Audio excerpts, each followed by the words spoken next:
Casting with Kerry Jones.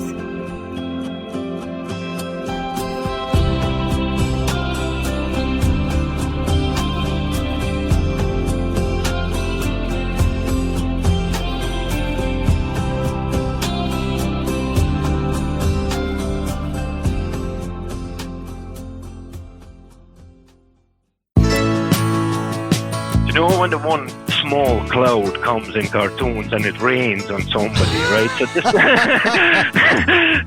this cloud came about, and it was the smallest cloud that you get, one dark cloud, and it blocked out the sun. And I cast out, it was drifting onto a shore. Bang, I was into a sand. It was probably the most luckiest experience that I fishing-wise. Hi Evo, are you looking forward to the new season?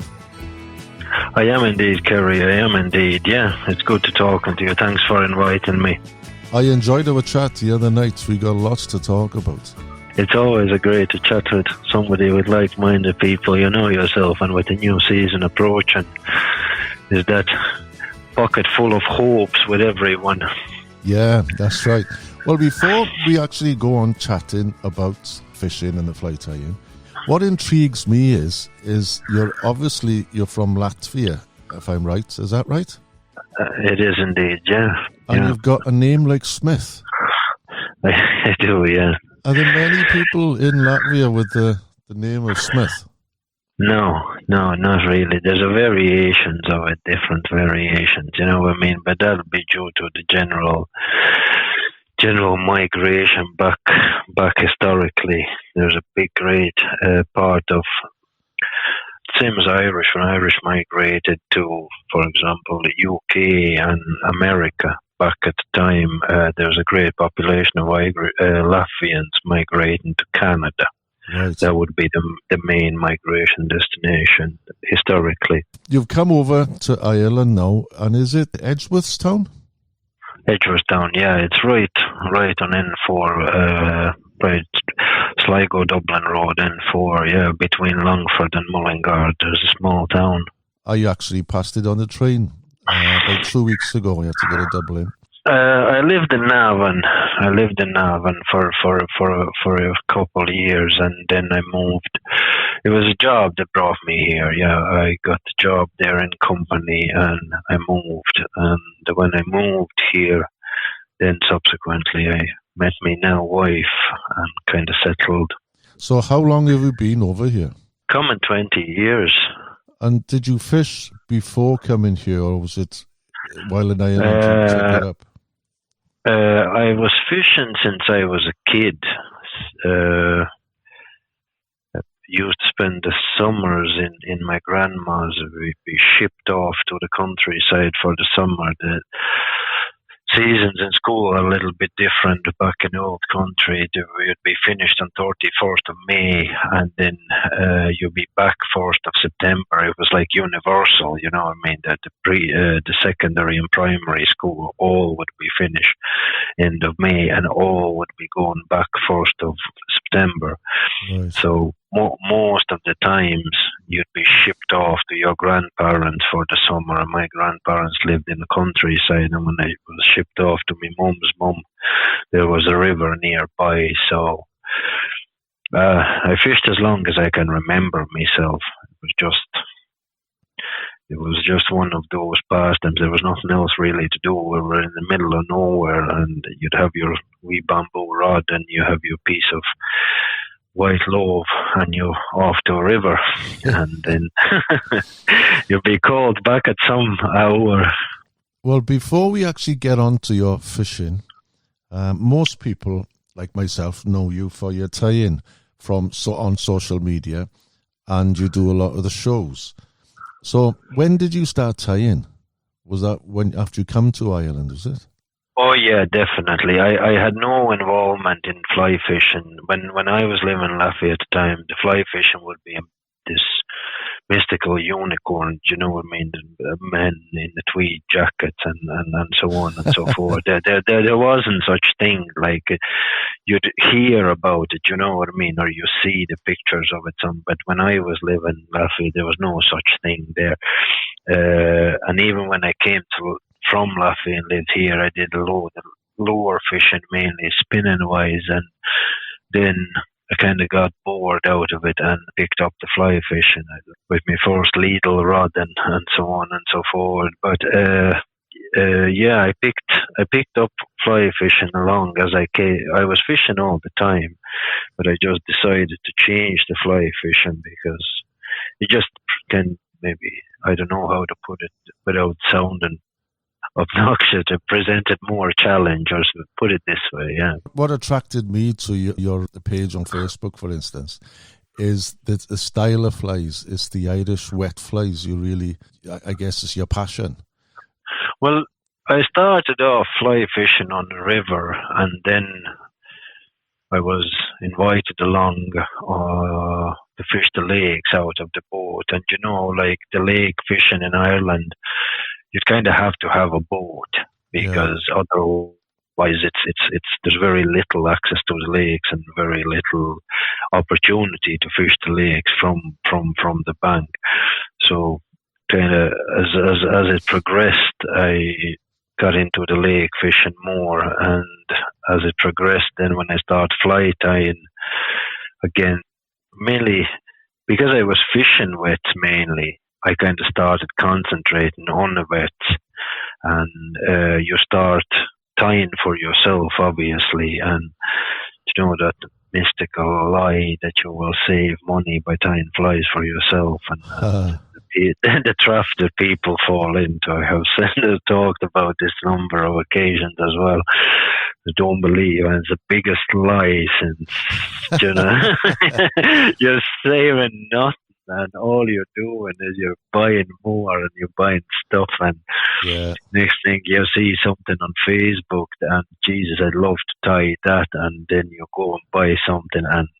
But yeah, and in regards to fishing, I was fishing the wet flies mainly on the lakes, and for that reason I kind of started off tying wet flies, and then as I was working along, you'd be tying flies every day, and that's what I'd be concentrating mainly, mayflies.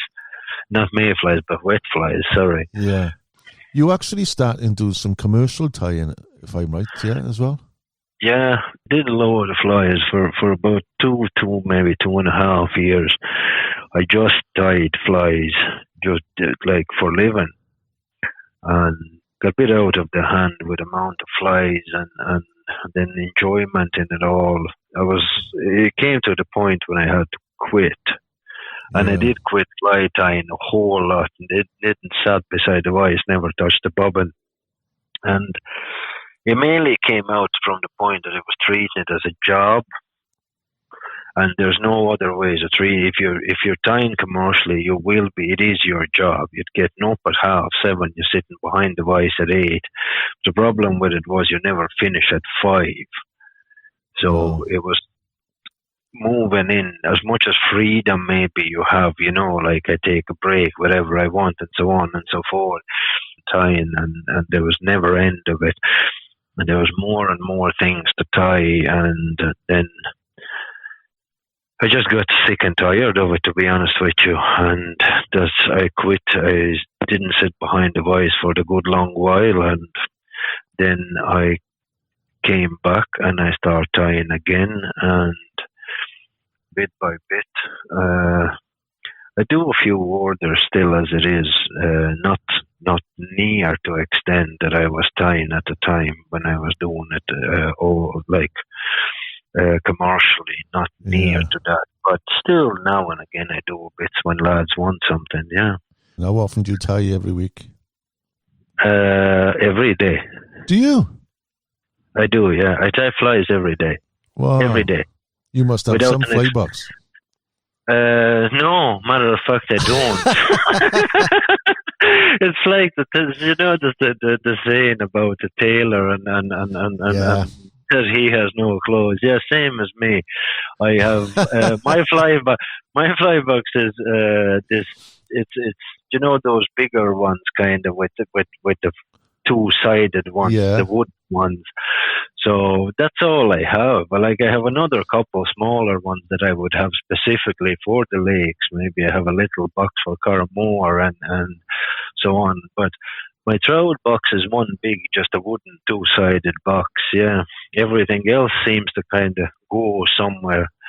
My friends visit, and then if I have something lying around, that's taken, and then there's a few bits of guys every season. I try to donate guys, maybe to some lads are raising money for the youths and for the charity, so it all seems to go at some point somehow. It's often the case, isn't it? You see sometimes tradesmen, well, they plumbers, painters and decorators, you go to their house and it's half finished. They're doing everything else, but they didn't do. Yeah. No, the tie-in wise, one way or another, I'd sit behind the vise pretty much every day, without exception. Like, I wouldn't be doing much, you know what I mean? Like, I wouldn't be doing, some evenings I might tie one fly, but I'd still sit down and tie a fly every day. Yeah, without exception. I pretty much 100% can say that.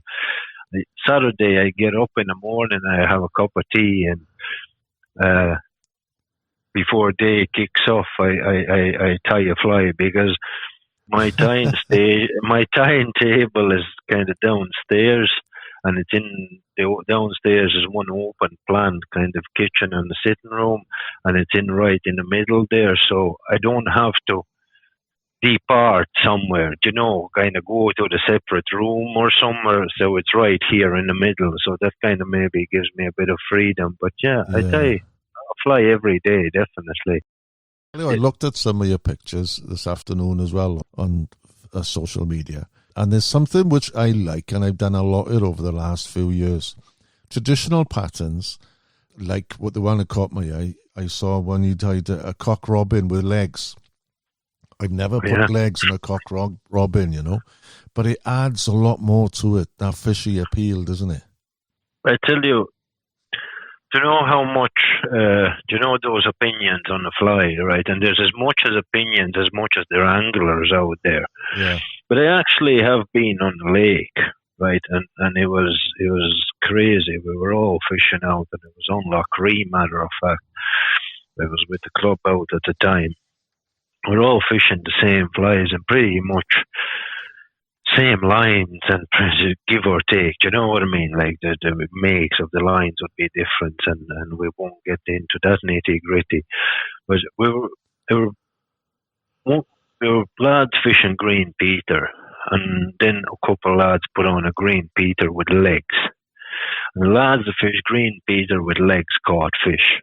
Then we changed a whole lot after, do you know what I mean? After the lunch, when the notes were compared and all, and the fish are caught, and the difference was legs. Oh, I don't know what.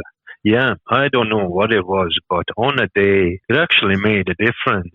Yeah. And then,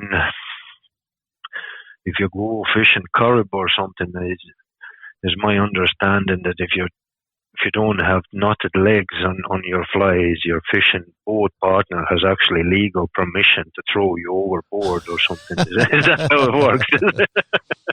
Yeah.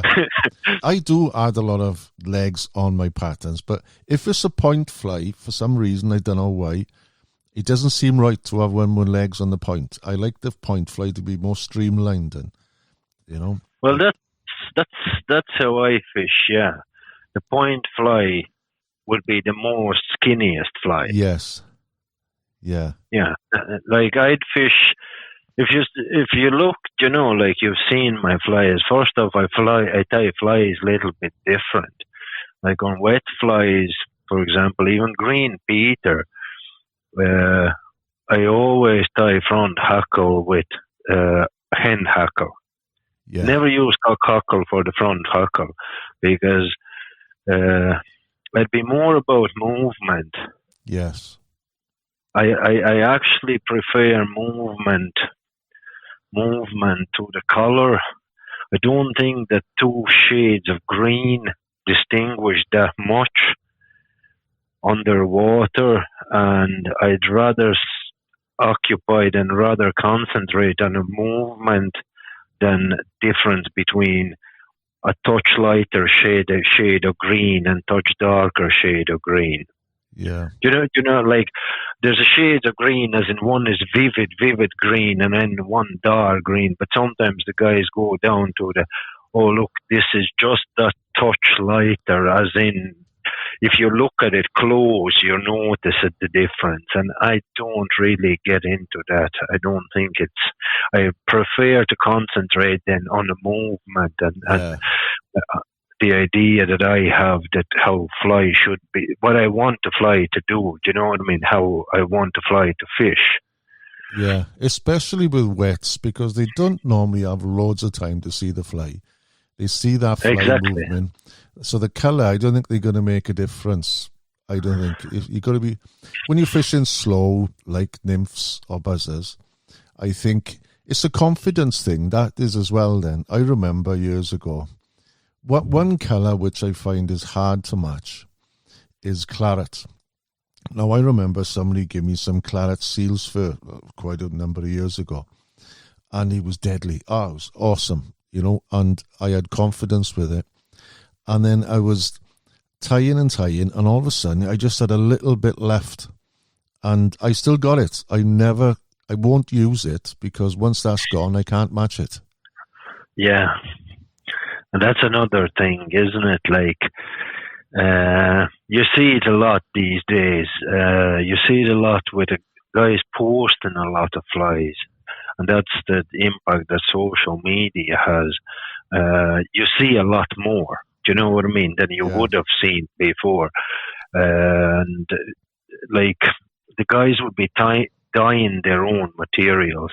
And even if you take pre-dyed stuff, as in, you know, manufactured stuff, as in mass-produced stuff, even with that, you notice that it's hard. There's a variation in it, because they can't, like most of the companies, be consistent with the stuff.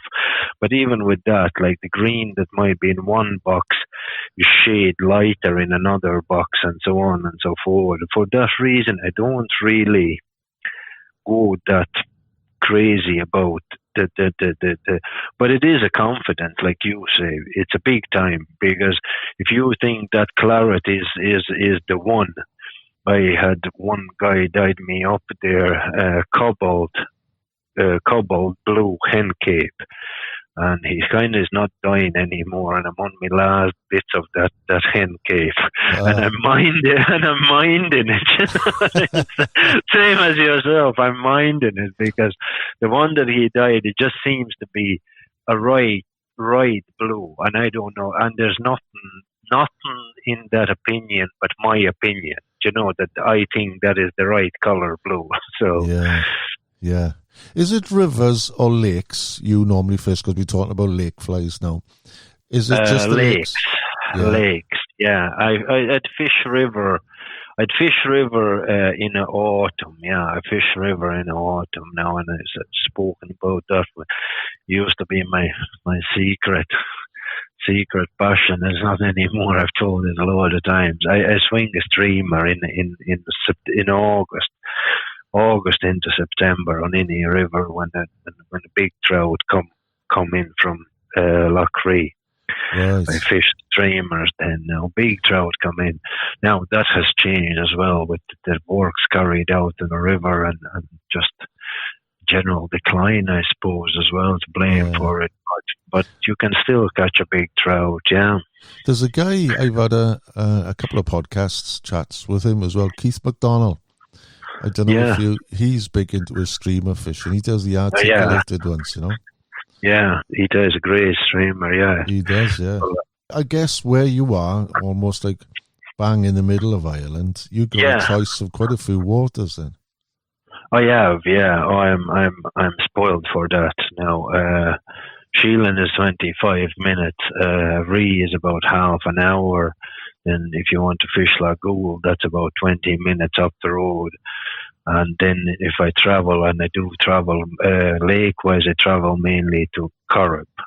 Yeah. They come from this way, from Galway, say in to the Headford there and fish with my friend Philip from Greenfield. That's where I would be coming out, with fish that side. Well, obviously, then on a lake, the plans might change, you know what I mean, depending where you're going. But that's that I call in from that side rather than Octorar side. You've got your own boat then, have you? I have my own boat, and then we have Philip has a boat out there, and then we have an access to friends' boats. You know what I mean? We don't have to drag a boat behind us most of the time, but I have my own boat. That's on the trailer. If needs to be picked up, and I'll keep it on the trailer this season as well. Did you get into the competition fishing? I fished few competitions prior when I started fly fishing, and I kind of got into lake competition. I took part in the competitions. Now there'd be mostly club competitions. It wouldn't be anything. I wouldn't be fishing qualifiers or anything like that. But I was eager then, and I was fishing on my own a lot as well, and be casting a lot, and was mad to catch a fish. That kind of all worn off, and the reason why I don't like but I like it's not entertaining for me. The main reason is I'd go out anymore, and I'd like to enjoy a day. Yeah. You pull in on the island, and you have your bit of steak, and you have a bottle of beer, and you go out again, and you make a day out of it, you know, that sort of way, and you can get away from everything, and that's maybe the other side of the fishing that kind of, just it comes. I don't know. I suppose I can't say it comes with an age. It maybe comes more with as long as you are at it.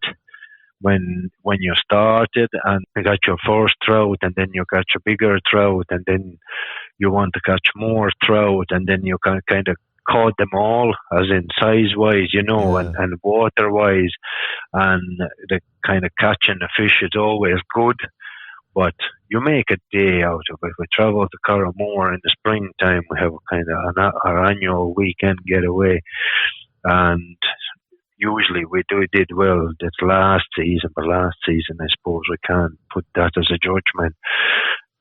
It's just get away. We get away from the weekend. You have your food day, and you're going to have evening in, and you go to the local pub and you have a couple of pints, and then nobody's, you know, when you have nowhere to be, you can actually take 2 days and enjoy yourself fully. And even if you go out on the day for the day trip, same as you can relax yourself, drop a boat, and do the day's fishing, and then whenever you're fed up with it, or your arm is getting tired, and you think that you won't be missing any more out, which is most of the time how you are when you're catching little, you know yourself.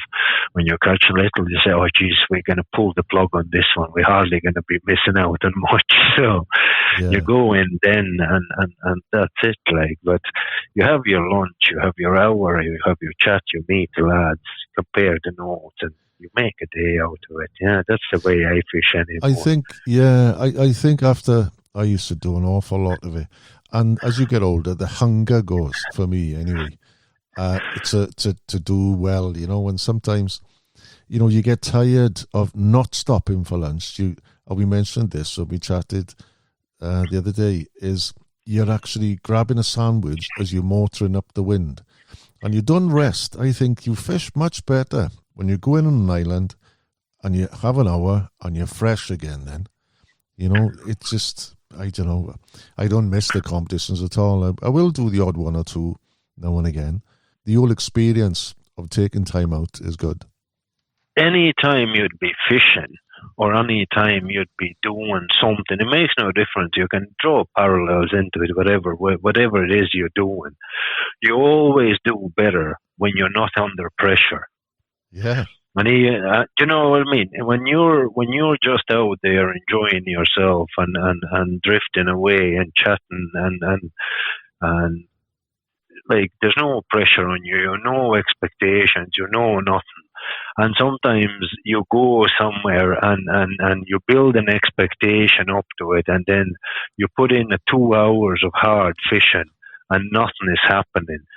And hour in, lads are motoring through the flies, and hour in, lads are motoring through the lines, and you know, when the expectation doesn't live up to the actual result, and there's that pressure kind of, and it's only your pressure onto yourself. It's not really any real pressure. Do you know what I mean?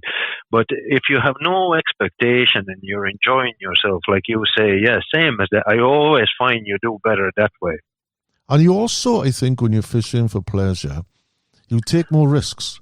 You'll try things. Whereas in a competition, you'll think, no, I can't change this now because it worked yesterday. I'll stick to it, or I won't leave this spot. But there's times you just head off or try someone else or try a different line, you know, and you will catch fish then. Oh yeah. But that's, you know, that's that point where we're touching, that there's no pressure. So look, that doesn't work. You know what I mean? So we stick that one on, you know. And like I myself, I wouldn't be one to clip the flies. I know the guys that now maybe they have a right approach, or most likely they have a right approach, that say if about half an hour goes by and nothing is happening, the lads would be on the nippers and flies off, and the next fly is on, you know, and be clipping through the flies. I don't do that. The main reason I don't do that is I fish my own flies and I have a confidence in them. You know, if I can't catch on them, like, it's kind of challenge to myself. But another thing I've noticed, I know quite a few lads who are like big into competition fishing. They open their box, right, and there's like 20 plus, maybe 25 different fly lines.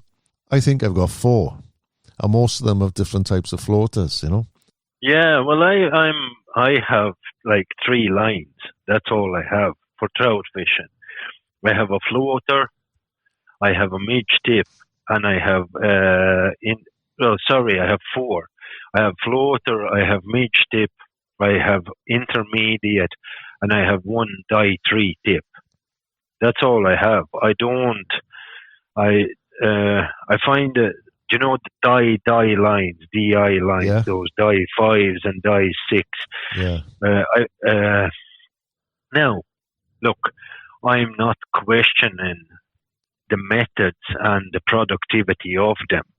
And if you are fishing competition, and if you need to get down pronto, and you're fishing snakes, and you know, like early season when you're under competition pressure and you have to get down, or even if the main objective there is to catch a fish, and that snake fishing produces fish, like, because they do produce fish, and sometimes they are the only ones that produce fish. But I don't own DI line. I don't have one. I know Inter's buying one because they're hardship to fish, nothing but a hardship.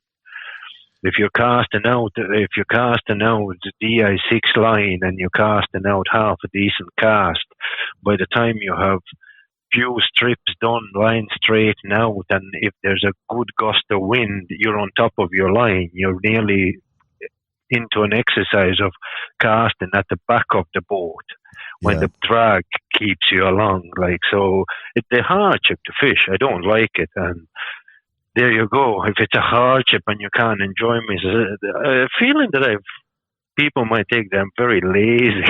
No, I think you use your methods and techniques to your style, because I'm very much the same. I think the sinking lines are more useful for rainbows. You know, you're fishing waters where there's rainbows and they got the depths.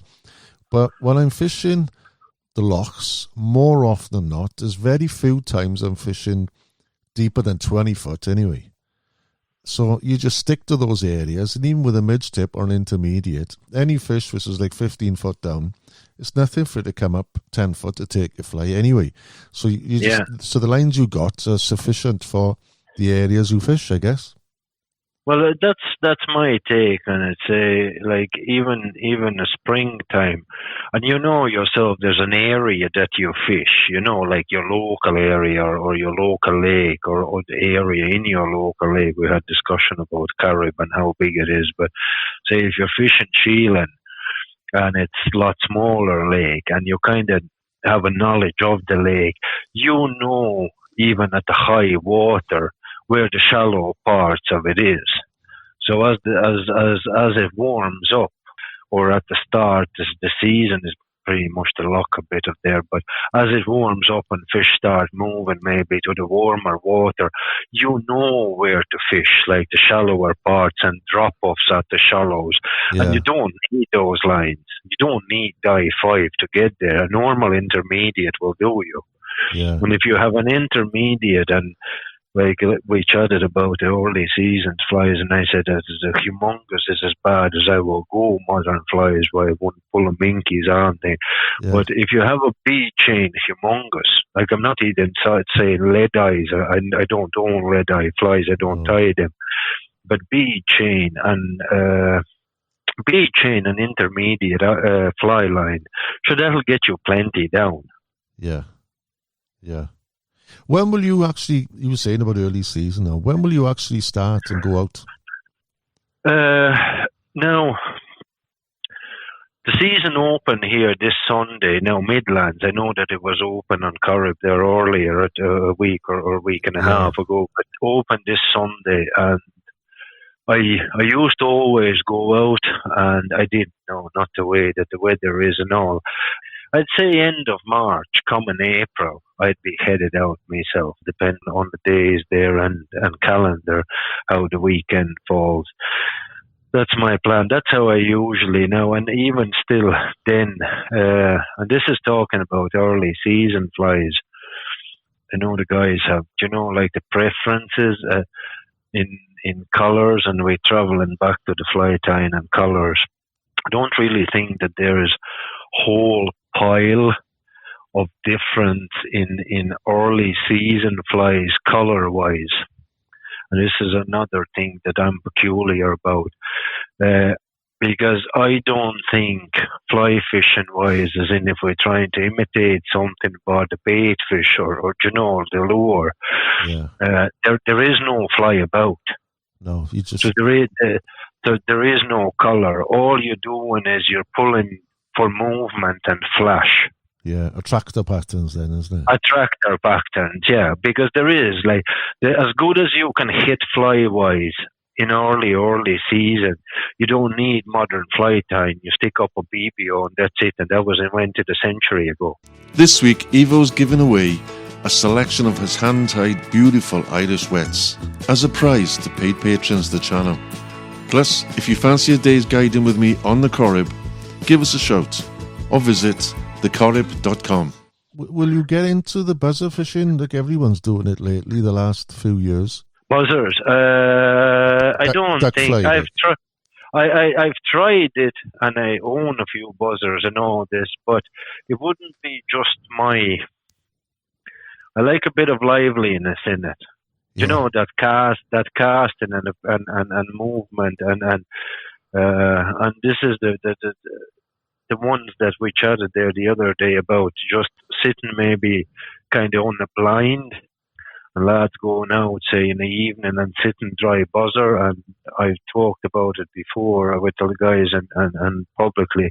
I wouldn't be the one that could go and sit on a blind for an evening, and this is where the wet fly fishing comes in, that if the fish are not moving and not taken from the top, what's the point of sitting on the top for 3 hours on the blind and thinking that they're gonna, and if, especially, with the buzzer, and if the buzzers are about, and if there's a dry buzzer on the water, and when they are, there are usually a lot of them, and if they're not on the dry buzzer, they're not taking it, and the guys would go out and sit on a dry buzzer, I think that the only thing you're enjoying there is a nice evening. That's all. But no, look, some guys might just maybe do that, you know what I mean? Just relax and concentrate on watching a fly and kind of forget everything else. But no, No, that just wouldn't be just for me, that. No, I can't imagine dries would be your thing. You wouldn't want to strip dries on the surface, would you, in a wave? I think you prefer to be stripping I the wets. prefer the wave, yeah. I prefer the Yeah. wave and stripping away. And no, don't get me wrong. I'll fish a dry fly. You know what I mean? Like mayfly comes about, I'll fish. I put on a wolf, same as every other man, or a good mayfly, and fish the dry fly. And it's if historically anything to be said about it, it is kind of the most purest fishing, the dry fly fishing, or as in of the fly fishing. But I just wouldn't be, it wouldn't be just concentrate, and that's maybe like where I'm peculiar about it all, like, because I do think that you have more chance with wet flies at any time than with dry flies. Yeah. I think especially in the spring, I find if I had to catch fish, if I said, right, I have to, my life depended on it, I think I would go around the islands fishing wets, purely because you'll always get, I won't say small fish, but £1.5 fish, that sort of size, around the islands. You can always get fish that size on wets. The smaller fish seem to chase the wets and when they're not really on the feed. So I think wets will pull fish more often than not. Oh, yeah. Yeah, because I can't remember who was it. I was watching the video anyway, and the conversation was about, a number of things. I've seen it a number of times. There's a conversation about wet fly fishing and how modern wet fly fishing differentiates from traditional loch style fishing, if you know, like modern fishing is gone. Maybe we're deprived from the fishing reservoirs, like big reservoirs, big water, Rutland and so on and so forth.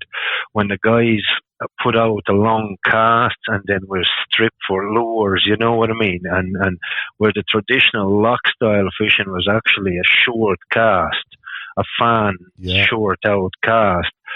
But then I was reading and watching these videos on social media and programs that was reposted on social media. Was it Riley? But it was a conversation, and it was about Corrib and Mask and so on. But the fact is that think about when you're fishing yourself, you cast out the flies, and when the fly hits the water, it's a one disturbance, as in the trigger point. You know what I mean? Yeah. There's a disturbance on when the fly hits the water. Then you have a first few pulls, like the first pull or pull and a half when you straighten the line, and then there's the first movement when it actually picks up the first pull. Yeah. Sorry, and that is another trigger point. Then when you're stripping it, it's pretty much a monotone movement, up, down, up, down, up, down. And then comes another trigger point when you start lifting a rod, when it actually changes the depth. And then the last bit when you dibble in it, or, depending on what you're doing. But reality is like you have three main points: hitting, first movement, and change of the depth. Yep. And the traditional loch style fishing kind of concentrates on those 3 points: short cast, drop, first move, lift, drop, first move, lift. And if you fan cast each side of the boat, own side of the boat each, you cover a lot of water with the 3 main trigger points. And that's where you see where it can be very productive that way. Yeah. Something as well which I've learnt over the years is if it's a bright day, often you pull in the flies and the sun's behind you when you're just drifting down.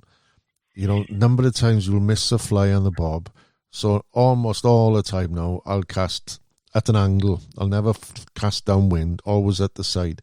Because what's happening, that fish is coming up to the bob, and last minute it's looking up into the sun.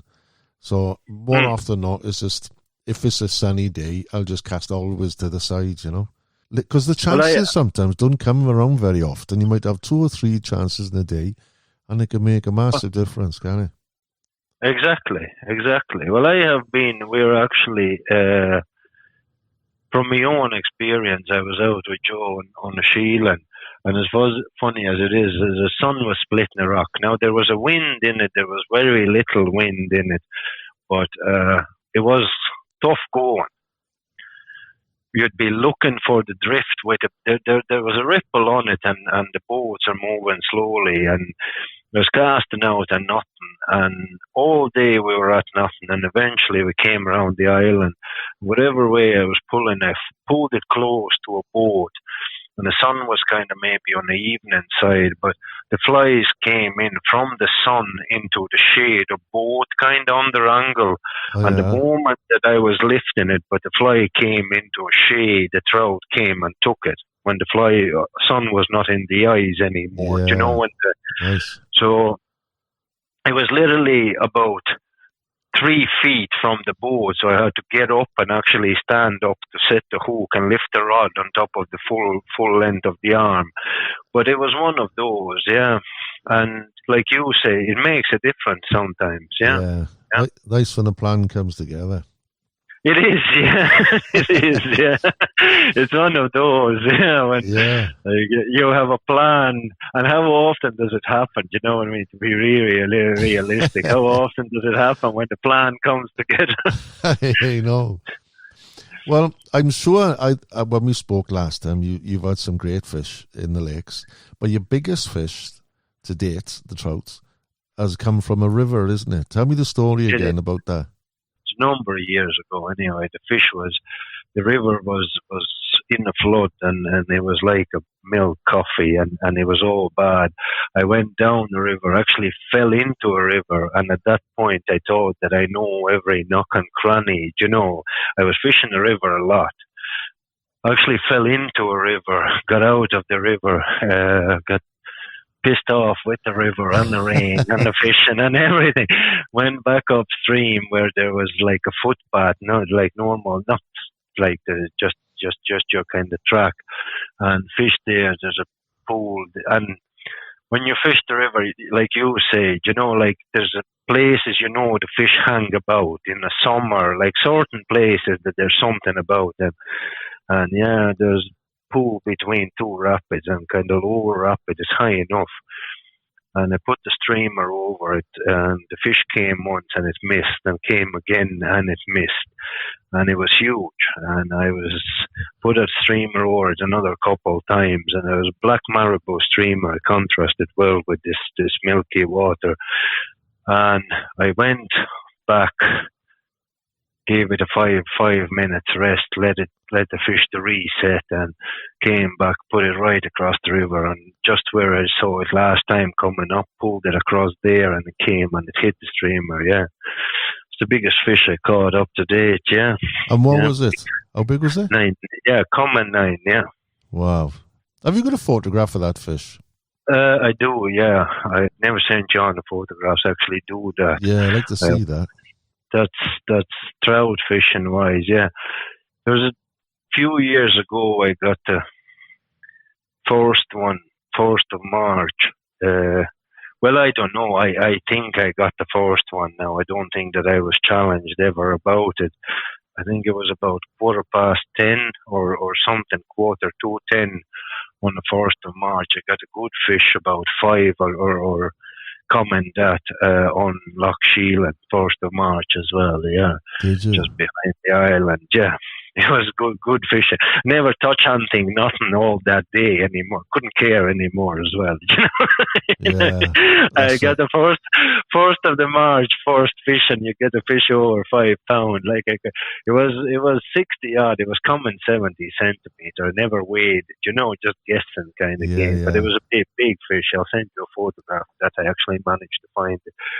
It's a special lake, that is mine. I fished it not last year, year before, a few times.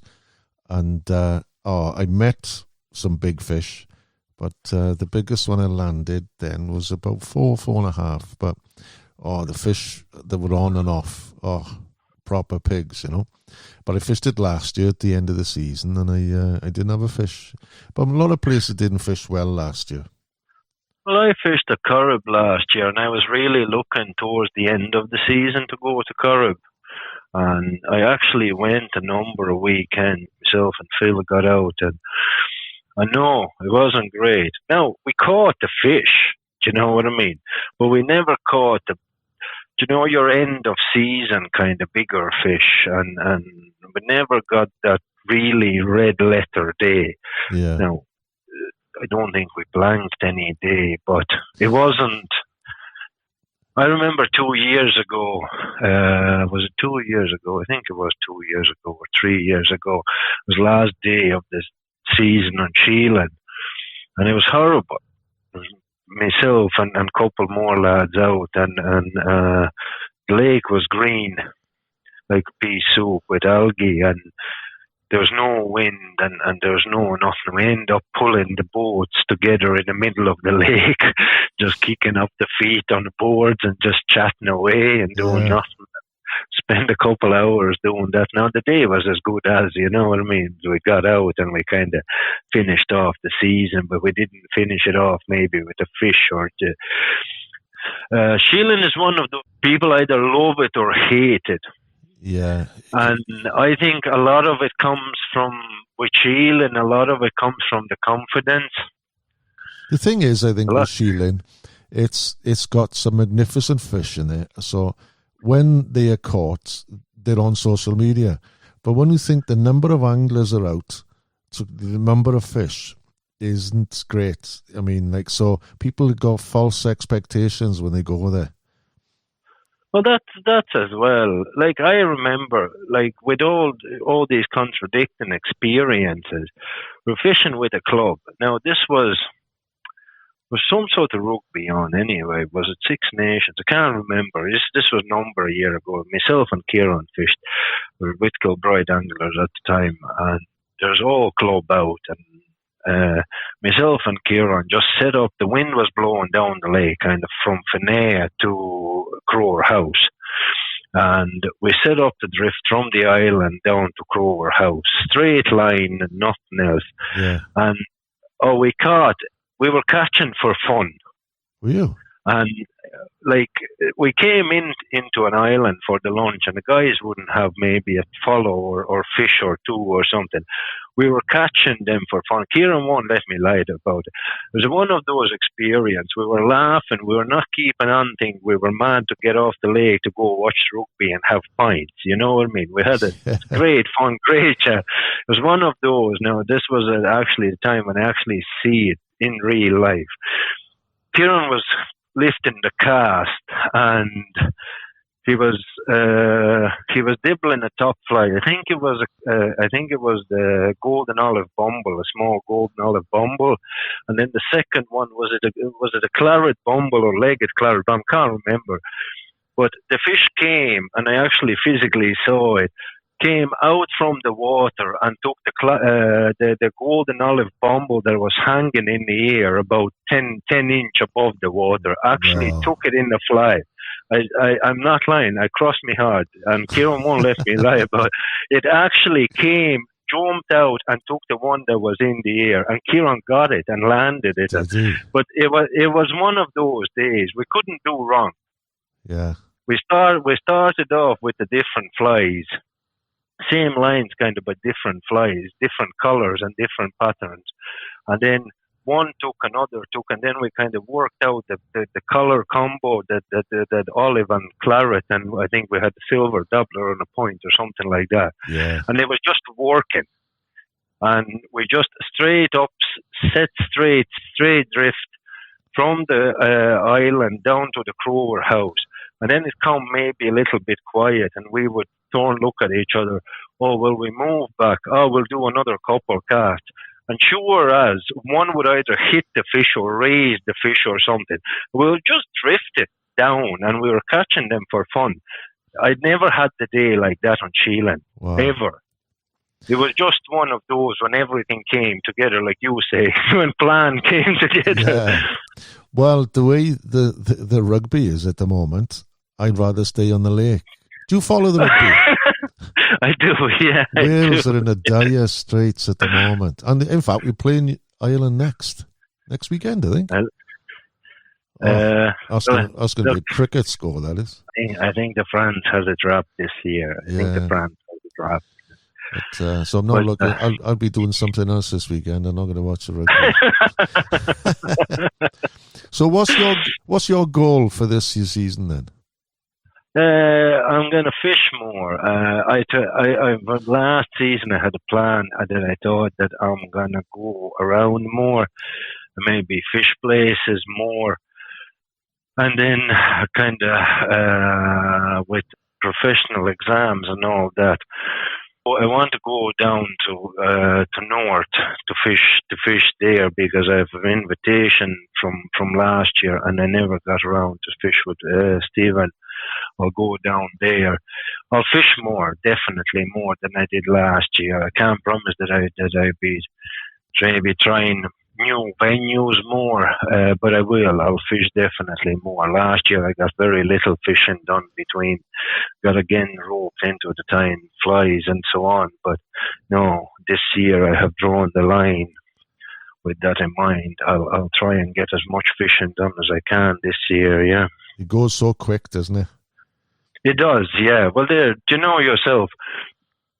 It started there 1st of March. Next thing, we're going to be around, and you'll see that you literally can follow it. The duck flies here. Yeah. Next thing, a little bit of buzzer. There, we're on the main event. Yeah. Then olives, mayflies. Yeah. And then it goes quiet for a bit then. Then it's a dyer for the month. That's the time when I hit the moi, and that's the time when the salmon anglers dread the most. When the trout anglers go on the river. That's how I was told by salmon anglers. They said that's the time we hate the most because the lakes go quiet and all the trout salmon anglers are out. Yeah, the part-time anglers are out, and you see all the magic tricks with the double-handers and all imaginable casting errors and all this. So, but and then kind of towards the mid-July, you'd be finishing up the spend into June. Second week of June, kind of usually is when the comes around on a shield, and depending as well, but you'll be finishing there, and then you have about a month off into mid-July or give or take, and then you'd be hitting a river like I'd be traveling to Moy, but then you kind of working your way back into it, from the tail end of July into an August, and that's it then, you're into September, that's the end of that. I've thoroughly enjoyed our chat, Evo. There's one more question I'm going to ask. You probably know what it is. Where would you want to be to make your last cast? I'd like to say something that I know pretty much that I'll never get. When you look at your unicorn places that maybe the salmon-wise, where the people catch big fish like a restagouge or something. I'd like to say something like that. But in Ireland, I don't know. I suppose I have to say Carmore. And it's a really weird one. The lake in itself, it's a bog hole. There's nothing scenic about it. There's no nice surroundings. There's nothing there. It's a bog hole. But it's something about it. It just draws you back. And people in Bangor, and the way every year when we go there, the reception always is nice. Everyone is friendly. Always meet somebody. Yeah, it's something about it, the place that draws you back there. So, myself and Philip have started this kind of every springtime we go there for a full weekend, and then whatever we can manage after. So, if I have to say one place in Ireland, I'd say Carmore. One of the craziest fishing stories. We're out there and we were fishing. We had a decent day of a Saturday, and Sunday there was not a cloud in the sky, absolutely zero. The sky was blue, the sun was splitting a rock, nothing was happening, and nothing, do you know what I mean? Then the wind came about. Now, not a whole pile of wind, but there was a drift in it. So we were drifting away, and none of us had any expectation. Anyway, out of nowhere, and I have witnessed all this now as much as you believe, 2 anglers in the boat, myself and Phil, and out of nowhere, it was like cartoons. You know when the one small cloud comes in cartoons and it rains on somebody, right? So this cloud came about, and it was the smallest cloud that you get, one dark cloud, and it blocked out the sun, right? It just blocked out the direct sunlight. And I cast out, we were drifting onto a short bank, I was into a salmon. Anyway, we landed that one, and by the time it was in the net and I was starting and hooking and all, Phil picked up the rod, and the first cast he put out, right, first 2 strips, bang, he's into a salmon. We landed that one as well, and then that small cloud literally just moved on, and the sun was out again, and we never seen or touched anything. Wow. Well, speaking of luck, you know, you wouldn't write it, like, unless you're out there and that it was spot. Yeah. Yeah, exactly. And it was probably the most luckiest experience that I fishing wise. You wouldn't, like, if you're telling people wouldn't believe you, but it was literally like those cartoon moments when one cloud comes about and rains on you. This one just came out, blocked the sun, and we got 2 fish within literally 3 minutes. That was Wow. it. We never touched, never seen nothing, but there was our daily salmon caught, 1 apiece. Like, that was that. Well, I've thoroughly enjoyed the chat. We'll catch up at some point. Exactly. Hopefully we get out on the water this season together. Absolutely we will, yeah. Nice to chat. Thank you very much. Have a lovely evening. Take care, Evo.